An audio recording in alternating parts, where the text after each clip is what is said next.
చెరపకురా చెడేవనో సామెత ఉంది. పాపం బ్రిటన్ పరిస్థితి అట్లా అవుతుంది అనుకుంటా. ప్రపంచంలో రవి అస్తమించిన బ్రిటిష్ సామ్రాజ్యం అని పేరున్నటువంటి బ్రిటిష్ వాళ్ళు ఇప్పుడు వాళ్ళ దేశానికే పరిమితం అయ్యారు. ఏదో ఇంకో 2 దేశాలోళ్ళు ఇప్పటికీ వీళ్ళ రాజరికాన్ని అంగీకరించే దౌర్భాగ్యం ఉంది కాబట్టి తమకి తాము గొప్ప అనుకుంటారు కానీ కప్పాలు కట్టే పరిస్థితులు అయితే ఎవరు లేరు.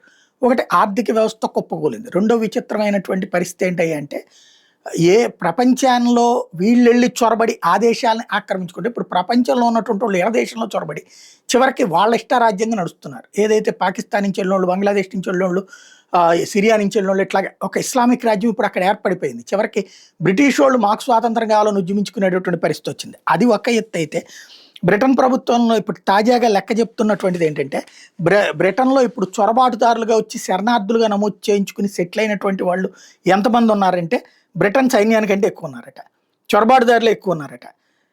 ఇది సెక్యూరిటీ ఎమర్జెన్సీ అంటూ ఇప్పుడు ఎక్స్పర్ట్స్ చెప్పుకొస్తున్నారు.